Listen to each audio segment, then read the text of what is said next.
Plus a 5/5 that's just hit the board. All right, well, it's not going to be that. It is going to be more handlock style. We see that Medivh. What? You never seen the Medivh and Warlock? No, I've seen everything. I'm done. I'm finished. All right. I'm done casting. I've seen everything I want to see. Oh, USA wins again. Deathwing on the other side, though, from the Paladin. We saw this once yesterday.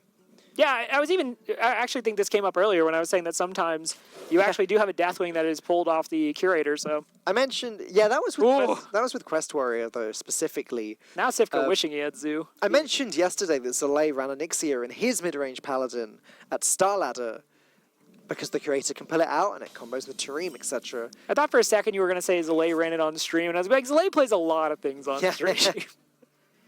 One of those deck doctors, as they call themselves. Jonathan did get the turn 1 Murloc. There you go. They got something. But this hand really looks like Stansifka's got the edge here.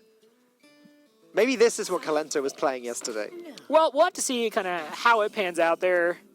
There is still the major issue. Okay, well, Israel just, drawing what they need. Getting that Rockpool Hunter. There you go. Just why draw the cards early? Just play off the top of your deck. Get what you need as you need it. That's the sign of a true Hearthstone pro, Rob. Sifka just like, come on, man. Like he sees the card targeting. That's how I like to play Hearthstone. Just off the top of my deck. Yeah, that's just live it on the edge, man. Just draw your opening hand, and then you just forget about the 3 cards on the left, and just, Considering going face with this, by the looks of it, not really sure how much of a point there is. But I guess why not is the question. You go face, it's just a Mixtures has to trade, and then something else also has to deal some damage. I don't know. I don't know if there's really a difference here. I think we all just kind of end up in the same spot. Yeah. Yeah, you go face, the Mistress and Mixture trades and get the heal anyway. Well, Tar Creeper could just come out on the coin. Looks pretty solid from where I'm sitting. Yeah. The only problem with that... It's Cold Light Seer. I hadn't actually considered that, but that would be really bad. Or Murloc War Leader would be horrible too, just buffing up the... the Tidecaller a lot. I was going to say the problem is it means you can't coin out Twilight Drake, which you may want to do instead. Then again, I don't know what your alternative play this turn is. You don't want to play Acidic Swamp Ooze when there's no weapon down yet, when you're against a Paladin that definitely runs weapons. You're also aware that Yonatan is probably just going to draw the perfect answer because that's what he's done in the first 2 turns of this game. Yeah. Maybe Stansifka just taps. It's really nasty. I just think it's too risky. Okay. If this was like a Reno block, then yeah, I think maybe we roll the dice there, but that's not a 3-drop. Ooh, the luck runs out. Yeah, Israel no longer being able to play perfectly off of the top of their deck. Gonna have to trade in both Murlocs, it looks like, or you just sit there and do nothing. But even if you do that, the Tar Creeper can still trade into the Murloc Tidecaller. I don't mind doing nothing there, make him do it. I was trying to think maybe... Make him do it. Out of spite, you make the trade. Can't be bothered.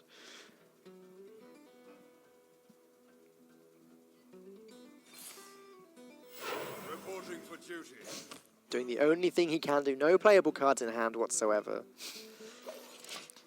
That is one thing I think I personally have had to do as a player kind of... every time there's a taunt in the way and it lines up to where I can kill the taunt, I actually have to think like, well... Do I really want to do that, or am I just conditioned to put minions into the taunt because it says taunt? Right. Yeah. But I don't really think they got anything out of that trade. And there's the high 5. The Hungry Crab comes out. Just exactly what... Stansifka just waving goodbye to that Murloc. Yonatan can't believe it. He worked really hard to draw those 2 cards in the correct order. Strong words. Some people have all the luck. Now, Yonatan not in a good position at all. Consecration deals with the Tar Creeper, that is all. Rallying Blade does nothing. True Silver Champion... Well, no, they don't do nothing. They also just deal with the Tar Creeper. I guess True Silver Champion has to be the play, but you don't feel good about it. There are a lot of those situations where you have to make the play, but you're like, but I won't like it. And you feel even worse about it when you see the Acidic Swamp Ooze. Yeah. Meanwhile, I like how Czech Republic's demeanor has just totally changed since they were watching Yonatan draw that 1 and 2 drop. They were like very kind of down, and then they got the Hunger Crab, and they're like, yeah, high fives, order pizza. They've had some more bananas since then. Yeah, their potassium levels through the roof. Yep. Yeah, but I think being on topic, I think True Silver Champion is just kind of the unfortunate play you have to make here. Yeah. I guess you could consider the Rallying Blade. If the Silverhand Recruit's going to deal 1 damage to the Hungry Crab anyway, Rallying Blade would have finished it off. It depends if you value... Mortal Coil could potentially come out and mess it up. Yeah. I guess that's the only reason I thought True Silver Champion was kind of mandatory. But no, Israel going to not value staying on curve. They're going to value having the bigger attack weapon later. Second Acidic Swampoo's, that's going to be a nightmare for Yonatan. Okay, so this tells us much more about the strategy, right? Like if you... Back in the day with Reno Lock, you have just the tech cards that are in there because you need to fill out the total deck list. But having double Acidic Swampoo's does kind of show you what they're targeting. Yeah. It does. If you're going to play this deck into like Aggro Druid, for example, you're not going to run double Ooze. I mean, they knew Yonatan was going to pick Paladin over the Warlock.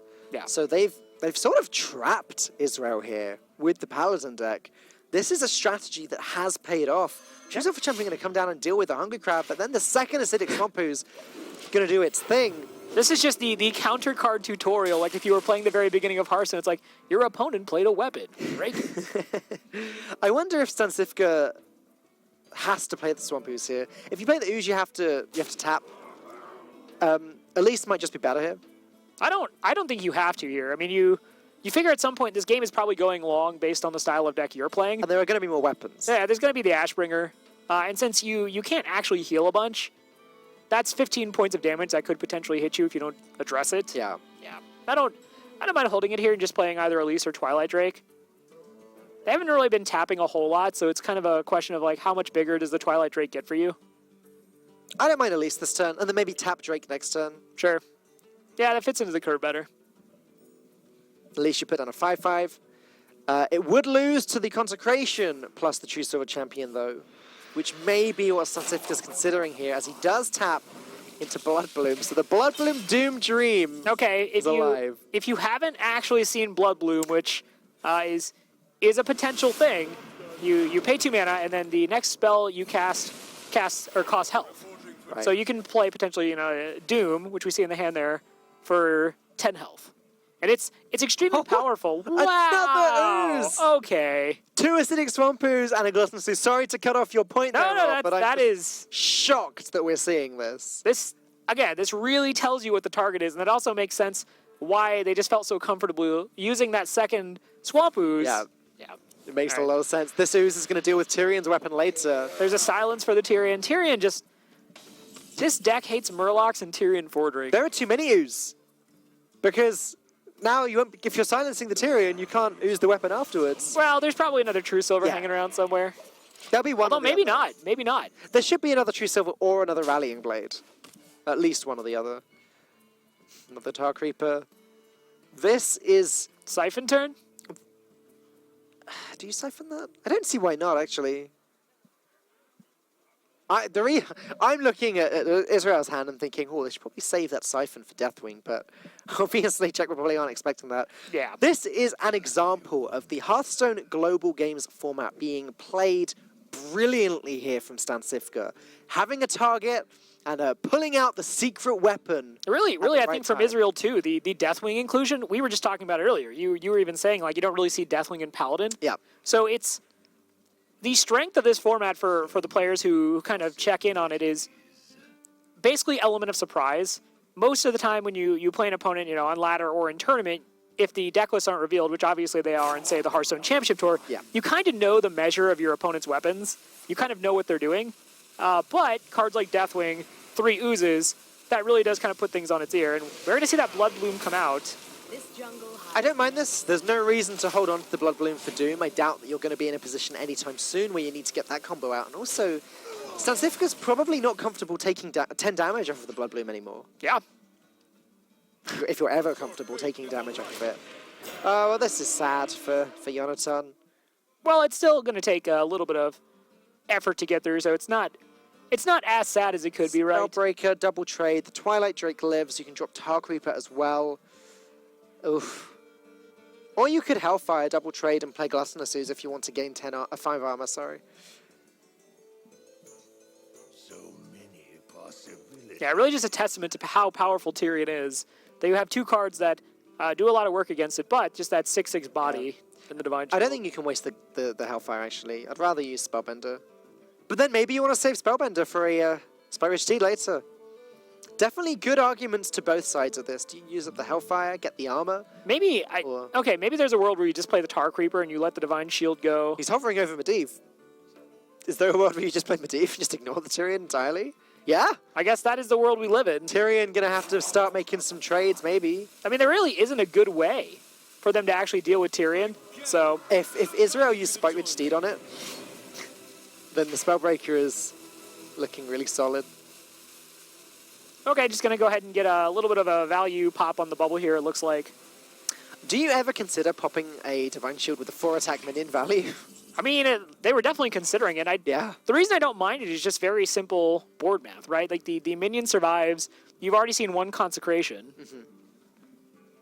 I don't know, maybe there is a great scenario where you actually want the Tyrion to just trade into... Well, no, I guess that's actually not really relevant. So yeah, I don't mind it for board math purposes, but...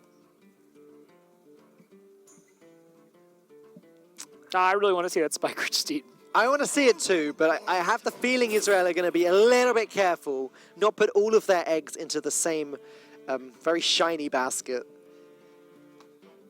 Sunwalker fits the curve if he wants to put up a taunt but not risk the Spike-Ridge Steed here. Yeah, again, just Divine Shield, we saw that's kind of what's giving Czech Republic trouble there. So just put down a second taunt with Divine Shield. The Atiesh can trade into it, sure, but Stancifka only has 15 health left. He's not going to want to face tank the damage if he can avoid it. What else does Medivh combo with on this deck? Obviously Medivh Doom is clear the board and summon a 10-drop. Doom, possibly you're also running Twisting Nether. Siphon Soul as well, okay. Yeah, there are things in there. Okay, and then just goes ahead and takes a safer line. Yeah, I like this. And it's a turn before Doom comes online. Stancifka down to 9 health. This is getting a little bit shaky. He can now easily deal with the Tyrion and gain 5 armor, though, thanks to Gluttonous Ooze. I say easily. Yeah, do that. Then maybe silence Sunwalker so you can get the straight trade. That's the most efficient way of clearing this board. So Drake into Tyrion, Medivh into Tyrion, Yes. Ooze. Silence the Sunwalker, trade at least into the Sun... Oh! No, because the Stonehill Defender's in the way. Ah, that's a problem. Silence the Sunwalker, it loses its taunt. You can't attack it anymore. Yeah, that is actually kind of a... It's a problem, isn't it? kind of an issue. I guess Hellfire is an option. This really just speaks to the Quagmire Warlock is really in, right? Because they've been doing a bunch of things. They've countered the opponent's deck pretty decently, but they've just been tapping. They've been spending health to use spells. Yeah, okay. Hellfire and then play the Ooze. This works. Sure, you go back up to 11. This actually does allow him to clear everything as well. It's still a dicey game. I think Stancifka, if I'm being honest, I think Stancifka will win this. But considering how effectively he's hard countered Yonatan. Wow, Violet Illusionist. I don't even know what that's there for. Is that there for Jiraxis? I would think so. I mean, maybe there's a bad scenario where you have to use a charge of Atiash. Is it there to win the fatigue game? Just you never take fatigue damage while you've got that on the board? I doubt it is that. No. I also doubt it's the Atiash consideration, although that might just be a nice upside. Yeah. Basically just put on your mini Gladiator's longbow. Yeah, so I think Stancifka will win this, but I don't think he's going to win it anywhere near as much as he should have won it, considering how hard he's countered Yonatan's deck. Yeah. It does speak to, I guess, the weakness of Warlock as a class at the moment. Oh man, if they load up on the board here, and just put down a bunch of Murlocs or something, and just go for the Megasaur value, that Doom is going to generate a... Well, it's going to generate a 10-mana minion, but gosh, it'd just draw, like, entirely too many cards potentially. Yeah, I just got to completely mill. I mean, I guess you could do some trades first. Okay, so not quite having a board full of Murloc. Going to go with the Varfin Inquisitor plus Murloc Warleader plus Spike-Ridge Steed. Second Blood Bloom. Who has enough HP to play 2 Blood We're definitely not going to be able to Blood Bloom out this Doom. That would just kill Stancifka. But what a way to go. It would, yeah. Well, that's true. He does it for you, viewers at home. Spellbreaker has to happen this turn. I cannot see it not happening. This only works on the simple-minded. I've never heard that sound. I must have heard it. You know what that quote's from, right? No? That's right, you're like 22. It's a Star Wars quote. Ah. Yeah. That's what it's for, though. It's for life tap. Well, I think it certainly has upside for the things we mentioned as well. Yeah. Yeah. But I hadn't even considered the fact. No, like, that's true. I think of that card and I just think weapon damage. But no, of course, it means you can life tap for free. Blood Bloom. While it's on the board, you don't take damage from Blood Bloom. Wow, this is like low key. What? What is this? Why aren't we all playing this deck? Because you've seen how many things it's countered and it's still almost dead, Dan. It just hit me like. No, I am legitimately learning things from this game. I did not come to Poland to learn, but I am learning. And Sivka, to be fair, again, if someone was going to bust this out. Such a great teacher. Yeah.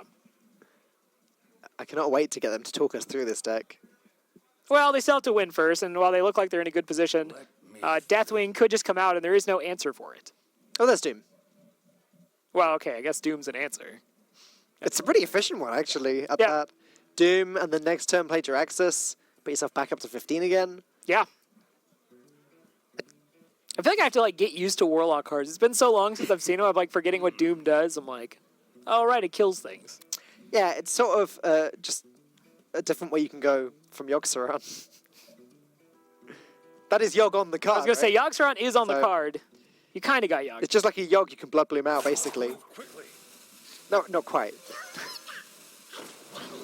All right, so Consecration pretty much a whiff here. Would kill 2 minions, but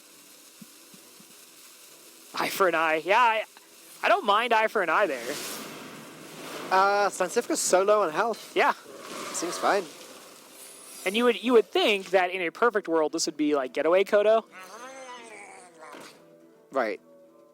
Getaway code of the Deathwing. I mean, I don't think they would take damage from the eye for an eye though, because the Illusionist. They shouldn't. Yeah. You're right. Unless there's some... I don't know. I've seen this card just once or twice, and it's been to win from fatigue with a Cthulhu Warrior at some point. Like, Cthulhu Warriors sometimes used to play that and play double... I think it was Cthulhu Warrior, double Cold Light Seer. Cold Light Seer? Cold Light Oracle. And just, after the Cthulhu win condition's gone, you just win the game with it. Nope. Nice try. Nice try as well. Israel's just kind of like, they're not even upset they're in a losing position. They're just kind of tickled by this game. The upside for them is if they do lose here, they did at least take off, or take 2 games off of the Czech Republic, and match record's probably going to mean a lot at this stage. Yeah, right. The fact that they're only going to be losing probably 3-2 does mean they've still got a good shot at getting through. It does lower Czech Republic's shot at getting through as well if they don't manage to pick up any more wins. Now, they're looking at the pack there. They would be on 6 cards after the pack, so that is something to consider. Okay. Only get 4 cards in their pack. Calamos is one of them, though. That's some good healing, actually, if you can get it down. Play the Steam Surger Steam Surger, first. yeah. Or Tar Creeper. Yeah, they got options. Tar Creeper into Calamos. Basically, I want to say kind of guarantees Stansifka the win, because that's the only thing that he's going to be worried about at the moment, is taking too much damage. And healing back up to, what would that be, like 19? Seems good. Choosing not to play the Grimscale Chum because they don't have a Murloc in hand to get the buff. And saving the Deathwing as late as possible. That's the reason that I think you'd maybe want to play the Grimscale Chum. Yeah. You're going to Deathwing soon. Well, and I also think just maybe getting if you can get like a plus health buff on the Chum, maybe that is okay. It's 2-4. I mean, are you just living in a world where you just know next turn you're drawing a Murloc? Like, how long do you let that sit there? At least this way it would have had upside. Yeah. Must move quickly. No, they just want to play double Megasaur. Okay, that makes more sense then. Can't quite get... Stealth on this would have been pretty good. Yeah. But not going to happen. It's just a 5-2. All right, well, Probably not too worried about the fact his hands are... True Silver Champion. Way to BM your opponent. Let's play that. Not take any damage from it. Get some healing.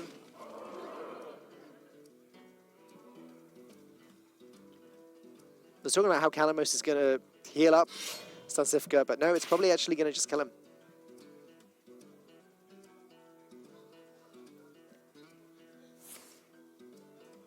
Oh, Blood Bloom, Doom, not taking any damage at all.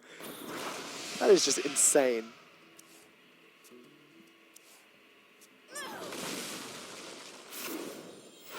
Shifter Xeris.